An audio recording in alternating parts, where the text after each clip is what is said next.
Out in the wild and wide world of water-based media, there is a real abundance of things that there's a misnomer. They are named watercolor, and they're not really watercolor, even though they're water soluble. That's harder to say and understand for people. So marketing people just call them watercolor this and watercolor that. But most of them are not watercolor. They are dye-based. Why does that matter? There are a lot of reasons that it matters, and I'm going to try to handle a few of them without being scientific, because I am not a very scientific person. Watercolor is made of pigment, and pigment is ground up color source. Like it might be a mineral, or it might be I don't know what, a lot of stuff. And organic dyes originally were made that way too, like boiling vegetables and so on. And you can still make dyes with those. But in our modern times, most dye-based things are actually made from chemicals, petrochemicals usually. And they have a brilliance that no pigment-based ink ever has. Dye is dissolved. Pigment is ground up finer and finer and finer. In your transparent watercolors, that's the finest grind. And then in gouache, it has more opacity because it's a more coarse grind. A lot of people think that gouache is like you add white paint to watercolor or you add clay. And that is true of the inexpensive kind. However, the fine art type of gouache is made opaque by larger pigment particles. Pigment is more light fast. There is a variance in what pigment is, how light fast, but pigment is more light fast than dye. So dye media is very bright. It does not granulate, and it will not, it will fade with exposure to light. So traditionally, dye media has been used in cases where you're going to create art and then digitize it, or you're going to create art and then print it. It prints really nicely and scans nicely because there is no granulation. And so, and then once, of course, you scan it and you print it, that's a different animal, and you're printing with pigment inks, usually. And so they become permanent, and they have a lot more light fastness, if you will. But now a lot of us work in sketchbooks, and a sketchbook is kept closed.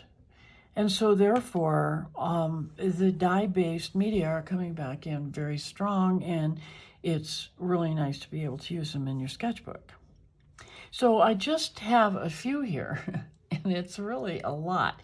And I'm just going to run through them a little bit quickly, and then I have a swatch book that I have made from my different dye media, which we will go through and we will talk about it a little more. Okay, so this right here is a box of something called Peerless watercolor.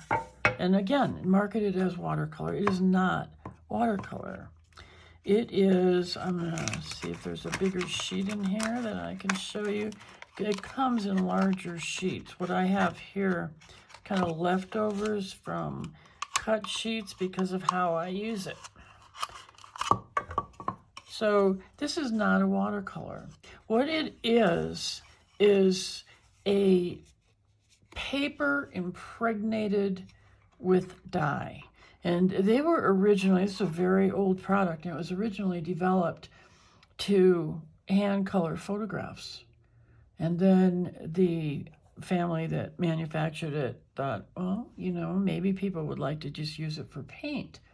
And so people do, and they call it Peerless watercolors. It is not watercolor. It is water soluble, and it's brilliant color, but it is dye. And if you handled it with a finger that was even slightly moist, you will get it all over your fingers. Now, I'm not going to talk about that more now, but I'm going to talk about it in the swatch book where I can show you how it works and how it looks. What I have here are just a bunch of what are called watercolor brush pens, markers, brush pens. Winsor Newton makes a brush pen that is actual watercolor. I don't think personally that the watercolor works so well in that format, but that's up to everybody as they use them. So all of these are not watercolor. All of these are dye-based ink in one or another form of marker. And some are called real brush, and this is one. And the reason they call it, this is a Zig Real Brush Clean Color. I really like this one. But the reason they're called real brush is because they are. That is not a fiber tip with a little brush point. That is a bendable, paintable brush. That's the difference. This is a fiber brush, very similar to the water brush. But it is soft, and it doesn't beat up paper, and it bends from a very thin line to a fatter line. So this is one of those. This is a Chromatech, I believe it is as well. Yes, that's another real brush. And then here I have the very popular Tombow, and it's not a real brush. It is a fiber tip brush, and it comes to a point, but it does not bend any more than that. Just the tip of it will bend. And what I find on cellulose-based paper, not on cotton, 100% cotton watercolor paper can just about take anything. I have literally put a piece of 300-pound arches through washer and dryer cycles. 3, I think. I was trying to beat it up.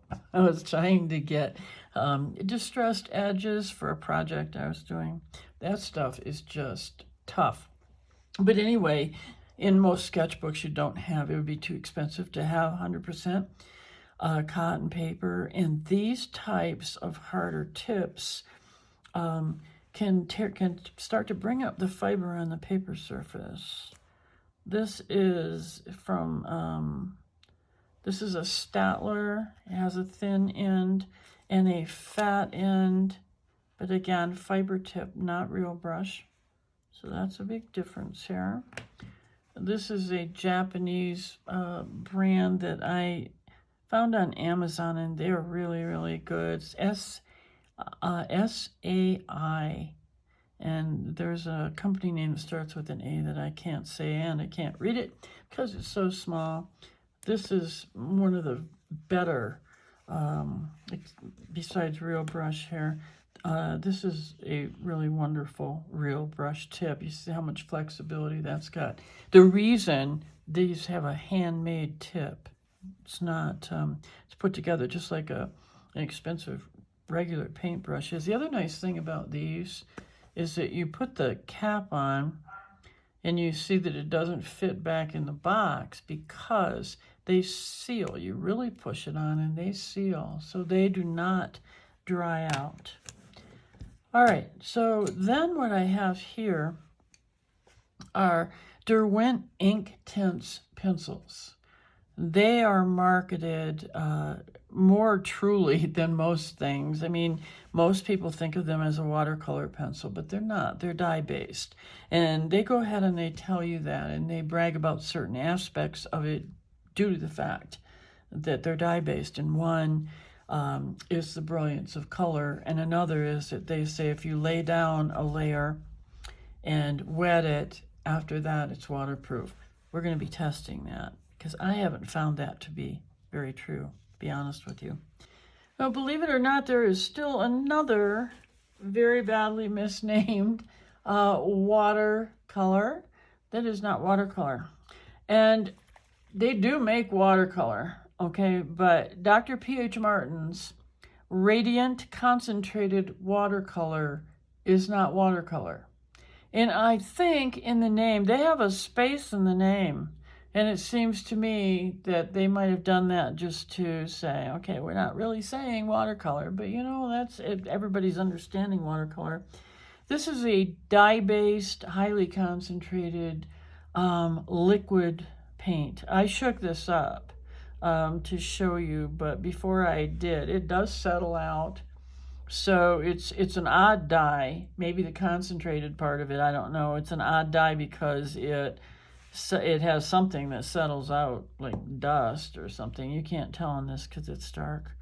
But anyway, real vibrant color, but again, prone to fading, and used mostly in work that's to be reproduced. But again, in sketchbooks, no problem, as long as you're not going to lay your sketchbooks out to sunbathe. So anyway, that's kind of an overview of all these things that are out there called watercolor pencils and watercolor brushes and watercolor markers and everything, and they're not. They're dye-based. But we're gonna take a good look at the reason. If you go, if it's not light fast, why the heck would I even want to use it anyway? Well, the color is eye-popping, and that's why, really. That's what they all have going for them as brilliance. Like ink tints, they market themselves against the rest of the watercolor pencils by that, by vibrance. And Peerless is thought to be just amazingly vibrant. And all of these, actually. The watercolor brushes don't advertise themselves that way, but they are brilliant because they are dye. So you're going to be seeing how brilliant everything is in just a minute. The first thing in here is the Peerless watercolor. Ta-da. And what I did was, like I told you, you have to figure out a way that works for you to use these. And generally, it's about cutting that larger sheet up into smaller pieces. And I have like a laminated card elsewhere that I have little pieces on that's like all in one palette. But like I said, don't use it that often. And so I thought what I'll do is put the actual Peerless in here and with its color chart under it. And I divided it into different pages and by color so that it would stay somewhat organized. So anyway, I was going to show you a little piece of watercolor paper here, how this works and what it looks like. So I'm going to get my trusty watercolor or water brush, which again is really the best way to work with this because it's carrying the right amount of water and because it cleans more easily. So dye is staining, you know, that's the other thing. The difference between the dye and the pigment-based paints is that most dyes are going to be staining. And you can lift them to a certain degree, but usually not back to white. And you're never going to get granulation out of them. And never say never, but okay, I'm going to go to blood red here. And all I'm doing is taking the water brush into wet an area. And look at that color brilliance. It's just, it's really amazing how bright it is. And it will lift while it's wet. And the problem is, though, that where I just wet this, let's see if I can pick up any more. I'm only picking it up really from the edges of the wet spot. You see, not as much brilliance at all. Because what you do is you're using this paint up as you go. So once you have, you can see little spots here and here. And once you have made these little spots, then there is no more dye to pick up from that paper. And so the second time in the same spot, you're here. And then, and you didn't see that, but I mean, amazing, look. How well, you can't look. I'm cleaning the brush. One drop, and that all that intense color came right off of there. That's why I love water brushes. Anyway, if I go back to that very same spot one more time, I'm just barely going to have anything. So, I mean, I guess that could be useful if you were trying to go for 3 different values, but you can see that is very much lightened up. So you can tell when you have used up a whole sheet. But when it's gone, it's gone. And once it's used, that is that. Now I'm going to grab an example of a sketch that I did with these so you can see the really amazing color. This sketch is not very usual for me. I mean, it looks like me, but it's like when I'm branching out and trying things that are new. So originally this is called Tweet, Street, and Vine. And it's birdhouses, in case you didn't notice. Anyway, originally I did this in an app called Paper on the iPad, and it had a wonderful painting engine. And it gets you a look just kind of like this. So when I took the sketch to a sketchbook, I thought, what do I use to get the look I had in the Paper app? And I turned to the Peerless. The ink line here is done with a Bic original orange pen. We'll talk about that when we talk about ink pens sometime. And it's a real sketchy and scratchy line, but the color from the Peerless is fantastic. And it won't change much because it is inside of a book. And so that look would be the reason why you would reach for those, regardless of any of the inconvenience that might be about it. So back to our color book, and I'm going to pass through all these. I'm not sure why I separated pages, but I think that there are a lot more colors to be had. These things are not inexpensive, by the way. So I left room for them, and I always left the left page blank because you can tell, you know, if I close this book after I've used one of these and it's not dry yet, it'll be over here. So look at those. Ooh. Amazing. Oh yeah, here are these really. I'll show you all the colors I've got. Earth tones, burnt umbers, and a neutral tint. All right, now we are out of there. And we're moving right along. Now, ink tints. We talked about the ink tints, pencils, and this is a color chart for the ink tints blocks. I only have 24 of them. I have like 72 or however many they make of the ink tints. But only 24 in here because they make a block, and the block is like, you know, looks like a hard pastel, but it's made of the inner core of these. So you can use it. We figured that out a long time ago to use them as a palette, but then the manufacturers saw that was happening, and they now make them in a kind of a half pan situation so that you can carry them around and use them as a palette. And their whole claim to fame in life is brilliance, but as you can see, this brilliance doesn't even hold a candle to the brilliance that we got. I'm going to, in fact, hold not a candle, but that sketch up again, so that you can see the difference in brilliance. And this one is really takes a cake, you know. So it might be the most brilliant thing I've ever used. I don't know. But anyway, back to facts, ma'am. So this is the ink tints, and you'll see I did color swatches the same way. I applied this dry and then took the water brush, wet an area of it to see what the range of value is. Here we have koi markers. I didn't have one of those out. They're made by Sakura. I didn't have one of them out in the original bunch here. They look like this. They're not a real color brush. They are fiber. They are nicely soluble, and you can tell that.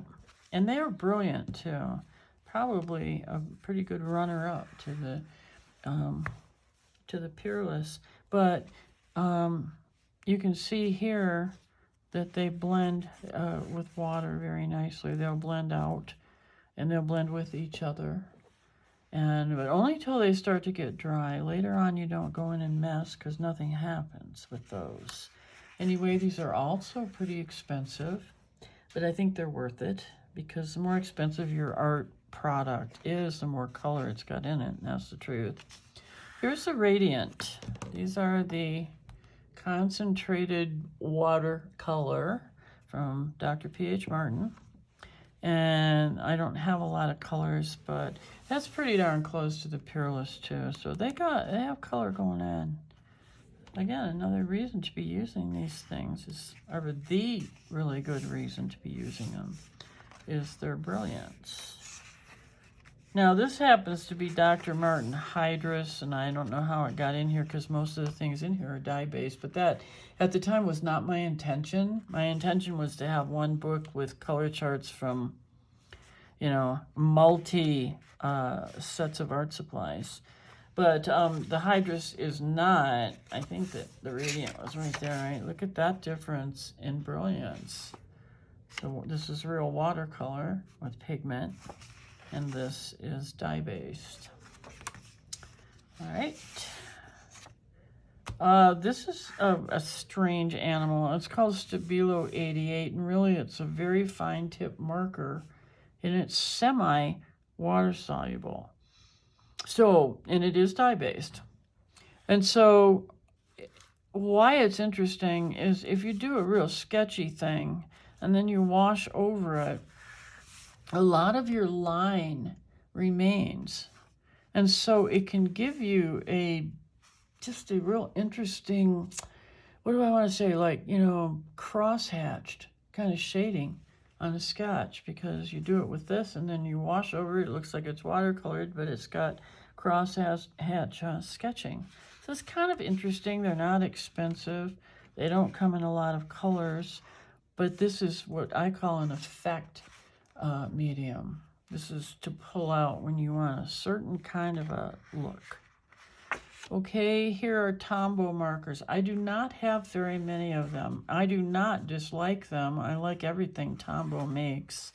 But like I said, the paper in my sketchbooks does not like those fiber tips once I start blending them. So I just don't use them much, and therefore I don't have very many colors, but their colors are wonderful.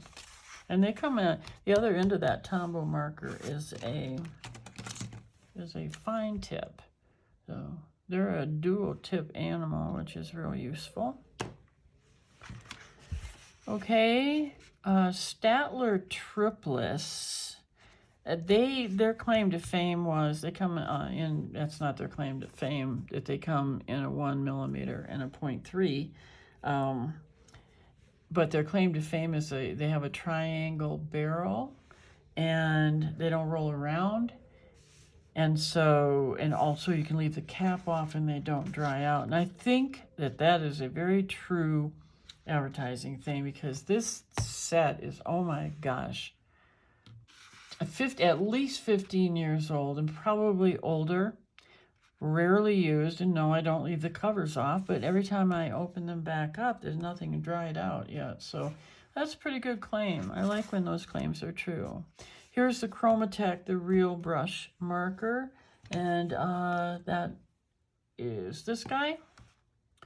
And it's got the bendy tip, and the colors are nice and brilliant, especially through the warm colors there and the greens. Earth tones are a little, well, they're actually, what's interesting is they're sort of granulated, and you don't get that in a dye-based marker. So when I look in here, I'm doing something, I use a lot of earth tones because I'm in the Southwest. So if I'm doing something and I want some texture, this is that SAI, Japanese handmade brush tip.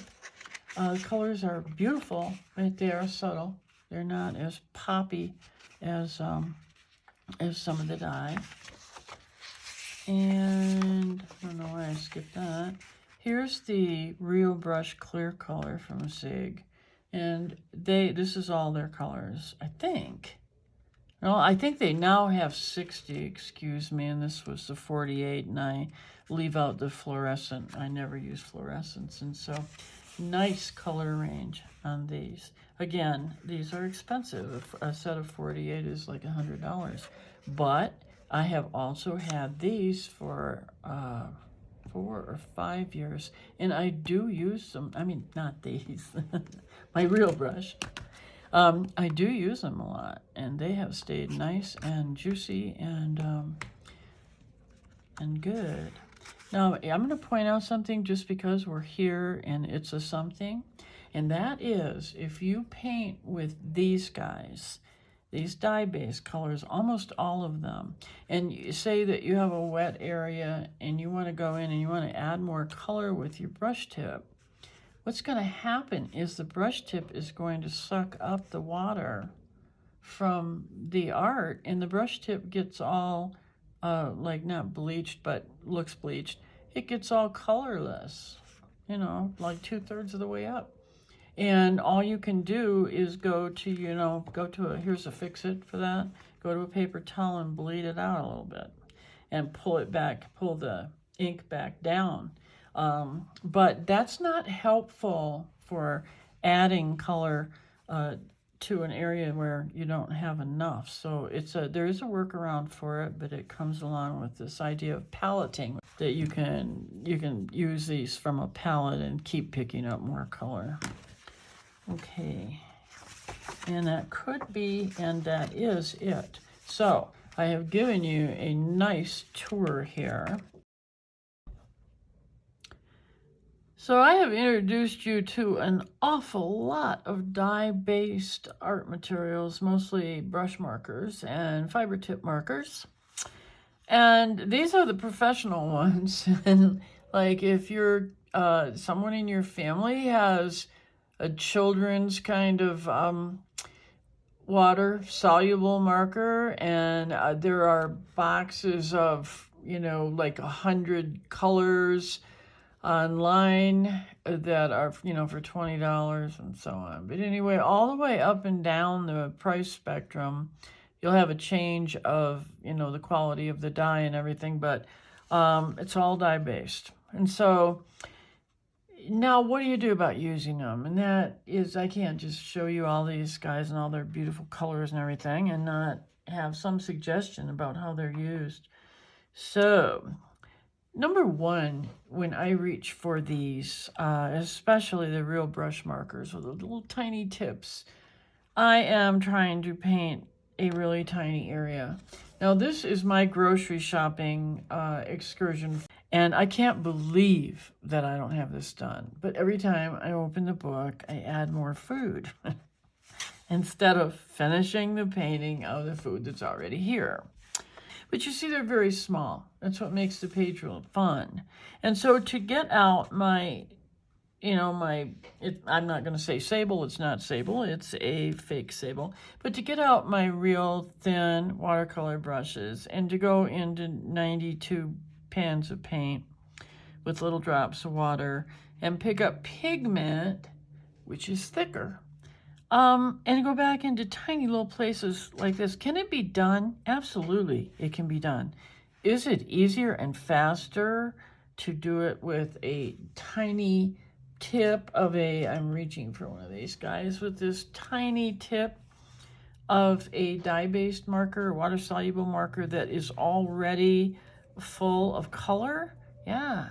So this is what you want to do. This is how I paint my little packages, and I do come with my water brush and I do pick the color back up. So that's why this isn't solid color, and the wine is a little blended. I'll show you that in a minute. Little blended blue into the yellow green or whatever in the world I was using there. Also, some of these sets, like there's that Arteza brand, and they have a set with I think 120 colors of these. And like I said, you can find sets with that many colors on Amazon too. So when you need the color of raw turkey breast ground up, You know, it's not something you're going to just find sitting there in a watercolor pan, but you will find it in the number of colors available in these markers. And I very recently did a recipe page of a frittata that I make, and I had slices of raw onion. Well, the color of Vidalia onion is like, what? And so I found in the Arteza brush marker set something called chamomile tea. Guess what? Perfect onion color. And I don't know what set, but it was a set like that I found the perfect color for raw ground turkey breast. So there you go. This is we'll be finding one for the color of garlic braid as well. And so this is my major reason that I may turn to dye color. And another one is the ability that you'll see in a few minutes to do really wonderful pastel work. This class is already pretty long, and so paletting is a very big subject and applies to more media than this. But it does lend a whole other level to the use of these, the range of value and so on of using these. And so we are going to do that for show here. And paletting means that you take not paint from a tube of paint, but you take paint from a marker, a pencil, a crayon, or whatever, and you put it on a palette. And then with a water brush, you come back and you pick that up and paint with it. And you can get like really beautiful blends and so on, always in a lighter key though, because it's going to give you lighter values, obviously. This was something, it's really funny how you get an idea and you start doing something, and I was doing this a really long time ago, and it grew, and I put it out in a lot of blog posts and in workshops and all that. I'm talking 20 years ago now. And it grew in popularity, and it grew and it grew and it grew. And now there's, people have YouTube videos, and they do paletting on a baggie that's sitting there, and it's done a lot of different ways. But eventually the art supply market gets a hold of these trends, and Caran d'Ache did do that. They make a lot of watercolor pencils and watercolor crayons and Neocolor, all that stuff. And so they got a hold of the concept, and they actually make, and this is about $11. This is a plastic palette, and it's rough on this side. And that's because they want it to hold the lead of a pencil. What have I got here? I've just got a gray, I guess. You just deposit the lead of a pencil or the color of a crayon, blah, blah, blah. So the problem is with these is that they stain really badly, and I haven't even been able to get this off with alcohol. And this is a little cutting board. They come in sets at the dollar store or elsewhere, and that surface is very much the same. And these do clean better for the most part. So I'm going to see how much of this can I get off of here. I've got a little red stain over there. But this is just a damp paper towel would do it. Windex would do it. And, sometimes if something's stubborn, alcohol may do it. Okay, like this didn't come right off. I'm going to try the alcohol spritz.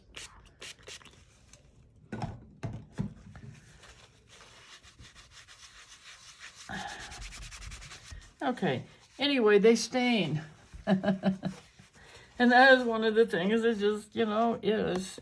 But I want to quickly show you this, and then there's going to be a lot more about palettes next time, because there's just a lot of good stuff.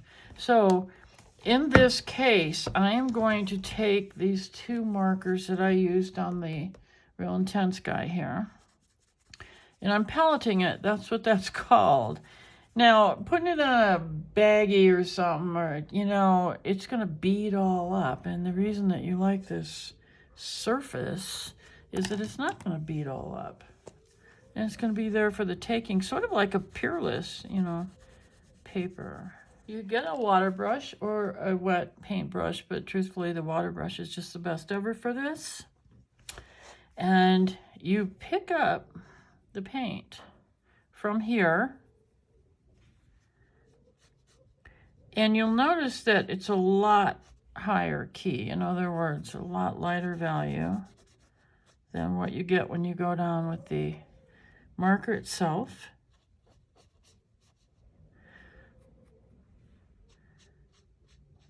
But you can add color. See, you can't add color from the marker because of that problem with the leaching. But you can keep picking color up from that palette and adding it back. And then when you come in with another color, the blending is a lovely thing to behold.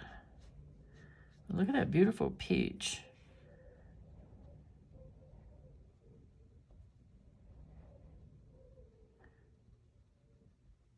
Okay, I could blend that, or I could let it settle out the way that that watercolor does. Okay, so this is a lot of ways to use dye-based markers and water brushes. And now you're going to go around and you're going to look differently at your child or your grandchild's little set of markers.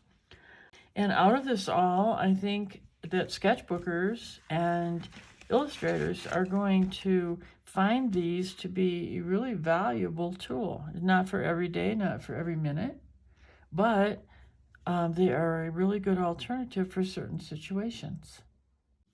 If you've got a moment to share, I would love to know whether you use this type of media, also whether you thought it was watercolor, and what are your favorite brands, and what do you do with them? We'd love to hear about it in the comments. See you soon.